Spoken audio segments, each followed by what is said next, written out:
It is down to 4. That means we are Brandon Allen days away from 49ers Veteran Report Day. Hello, welcome in. It is Friday. Hope everybody has a good weekend. Oppenheimer for us tonight. And then, yes, I have to go see the Barbie movie. It's part of the trade-off on Sunday. So Margot will come to Oppenheimer tonight.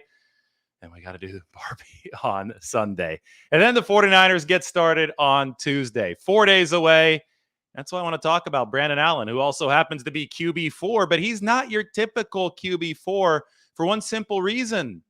He was the number 2 to Joe Burrow for the past 3 seasons. So the 49ers have a QB2 as their QB4 right now, which means they have an awfully crowded quarterback room, which is okay, which was the goal after all of their quarterbacks got hurt last season.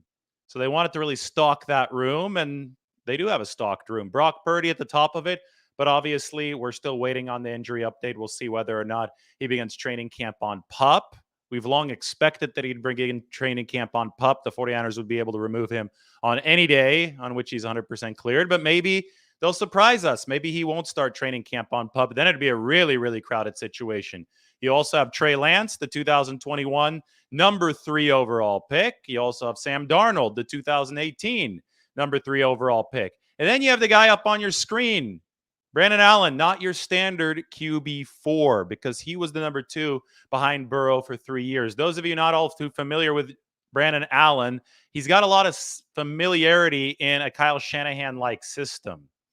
First, he played under Sean McVay with the Rams. Then he was with Rich Gangarello in 2019 with the Denver Broncos as the former 49ers quarterbacks coach. And then over the past 3 years, we've seen Brandon Allen with the Cincinnati Bengals as the number 2 to Burrow. And Zach Taylor also has connections to the Shanahan scheme, is at least familiar with what the 49ers run. And that's made Brandon Allen familiar with what the 49ers run. Didn't look bad during OTAs. Had only one bad practice with a bunch of incompletions, but I think entering that, he was 16 of 16, obviously doing the third team work, so he wasn't playing against the top defenders. But still, the 49ers found themselves, for QB4 standards, somebody very, very competent. But we have to look forward into what the 49ers plans for the 49ers quarterback room in 2023. And the headline of this video, what was it? Will the 49ers Brandon Allen take a spot in Brock Purdy, Trey Lance, and Sam Darnold's QB room? So I think the existential overarching question here is, are the 49ers willing to carry 4 QBs? And why don't we get that spelled right? Let me work on that really quickly. Are the 49ers willing to carry 4 QBs into the regular season, including the practice squad? Because obviously you've got your 3 in Purdy, Darnold, and Lance. Then you have Allen waiting on the side. There's a lot in limbo because we don't know Purdy's health status down to a T just yet. And we also don't know how willing the 49ers are to keep this super stocked QB room into the regular season once this cuts down to a 53-man roster. We do know that there is greater flexibility this year with the quarterback position because the third quarterback rule is back, which will allow you to carry another quarterback on the game day roster that doesn't count against the game day total. So that might incentivize the 49ers to carry more quarterbacks in the building because it will allow for greater flexibility in case they do start to run into injury problems. But for the time being, it's really, really hard to tell what the pecking order is going to be. And you need an exact pecking order, at least behind Brock Purdy, even though he's the favorite, to gauge what they're going to do at the cut down. For example, we need to know if Trey Lance or Sam Darnold is preferred as quarterback 2. Then we need to know if Brock Purdy is going to be good to go for sure for week 1, because that could throw everything out of the mix. And then we need to know where exactly Brandon Allen is going to fall on this pecking order and whether or not he might challenge somebody in that pecking order. Kyle Shanahan said he was going to give himself a shot. Brandon Allen was going to give himself a shot based on his playbook familiarity and how impressive he was during OTAs to be considered part of that mix. He might be a longer shot, but he's still going to give himself a shot. And I think if everybody plays well and if Brock Purdy is healthy, it is not completely out of the question that the 49ers keep 4 of these quarterbacks in the building, but that might be their desire. The question is, will Brandon Allen be okay with that? Because again, he was number 2 to Joe Burrow for 3 years. There's probably a number 2 or at least the number 3 spot on a team that carries 3 quarterbacks on its 53-man roster.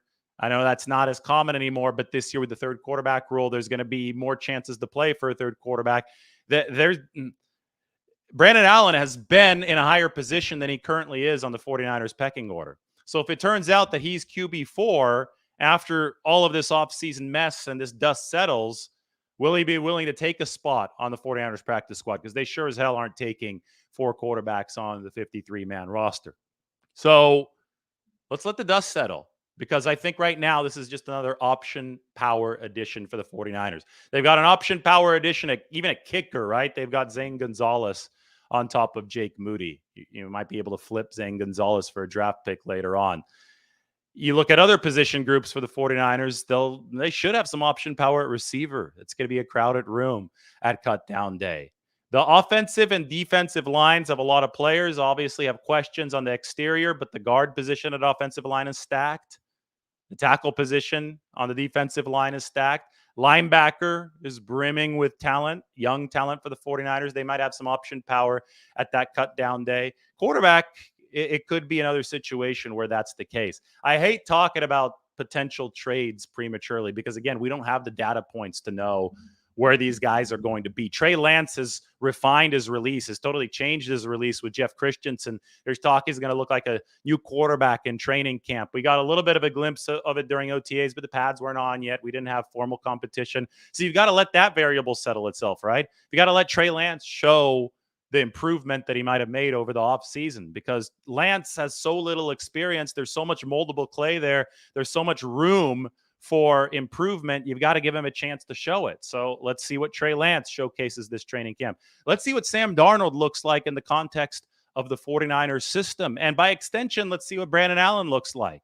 And then let's remember the quarterback catastrophe that the 49ers suffered last offseason and realize they're incentivized in at least one way to keep as many of these guys on the roster as possible. It is the most important position. So you find a way to carve out room for quarterbacks who know the playbook, who are competent, so that you can get yourself through a season in case catastrophe happens again. Of course, Brock Purdy is the leader in the clubhouse. Tim Kawakami actually had a good article up in The Athletic today, where one of his points was, assuming that Purdy's healthy and he starts, he's got a decent shot at making the Pro Bowl. That used to not always be the case for good NFC quarterbacks because it was so crowded in the NFC. Just a couple of years ago, or hell, just even last year, you had Tom Brady and Aaron Rodgers in the conference. Neither of them in the conference anymore. Obviously, Jalen Hurts is considered the best QB right now in the NFC, but Russell Wilson gone as well. I know he had a bad season in Denver, but Tim wrote in his article, of course, there's Jalen Hurts, but the other quarterbacks are now headlined by Cousins, Prescott, Geno Smith, Daniel Jones, Jared Goff, maybe Kyler Murray. He didn't mention Matt Stafford because Stafford didn't play all too much last year with the injury, but I think that you have to list Matt Stafford in there amongst the promising, or let's not say promising, the prominent NFC quarterbacks. There are more prominent NFC quarterbacks than there are promising NFC quarterbacks. We'll put it that way. But even in terms of prominent quarterbacks in this conference, there are not as many as there are in the AFC. Derek Carr now, he's moved over to the Saints. But, the point still stands. There's a chance for Brock Purdy or whoever the 49ers quarterback is to make the Pro Bowl, because you don't have Aaron Rodgers blocking one of the spots. You don't have Tom Brady blocking one of the spots. Russell Wilson out of the conference, not blocking one of the spots. Will be fascinating this season. And the 49ers are just going to try to stack the room quarterback-wise and see how it goes for them a season after they suffered absolute calamity at the quarterback position. All right, I'll answer questions here for a couple minutes. Then we've got to get rolling.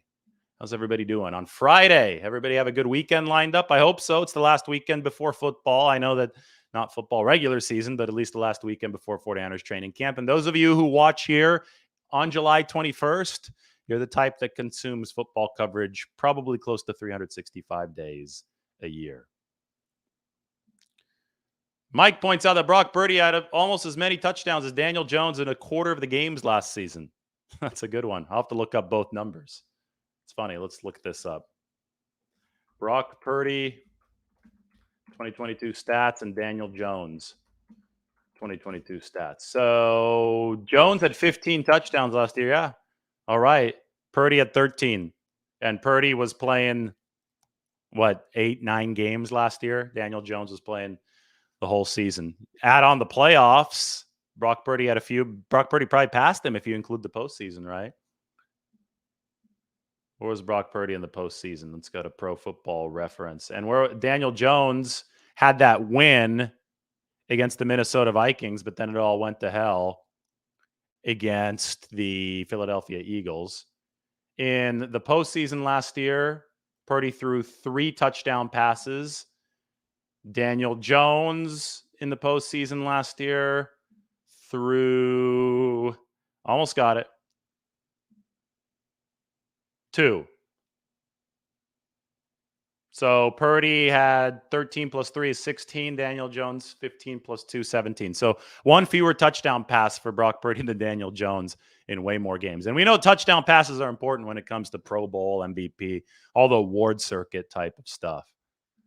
I mean, nothing out of the ordinary is going on with Bosa's contract. The deadline is the start of training camp, the soft deadline. It's not going to kill anybody if Bosa doesn't sign by then, but we weren't expecting any movement until right up against the deadline.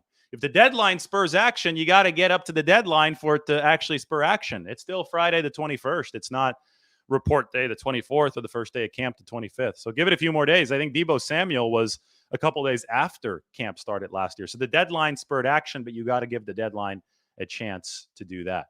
Will Bosa hold in? Well, if he doesn't have a contract, I don't think that he's going to want to practice. I don't think it makes sense for him to practice, but I think he wants to be at the facility because I think he lives and breathes football. I think he's committed to signing. I think he just wants to, his representation certainly wants to negotiate the best deal possible. So the hold in, being at the facility but not practicing, kind of like Deebo Samuel last year for a couple days, would be very possible.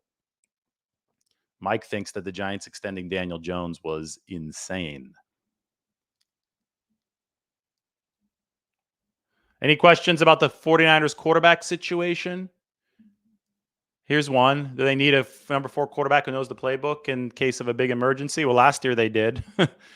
Didn't work out last year, right? They had to break the glass in case of emergency, and instead the 49ers just broke themselves. So I think that there is a benefit to keeping an experienced guy if you can. I think it's just going to be hard to keep somebody like Brandon Allen around as a 4th quarterback on the practice squad because the practice squad pays a whole lot less than the active roster. And he was quarterback 2 last year with Cincinnati. And there's probably going to be another team that wants him as quarterback 2. And to get somebody to the practice squad, you're going to have to cut them and they'll be able to sign with another team. So I think right now the 49ers are acting in the interest of option power in the offseason. They're thinking in terms of their 90-man roster. They're not going to be thinking in terms of the 53-man for another 5 weeks or so. Give it 5 weeks, then we'll see what the 49ers are thinking in terms of their 53-man roster.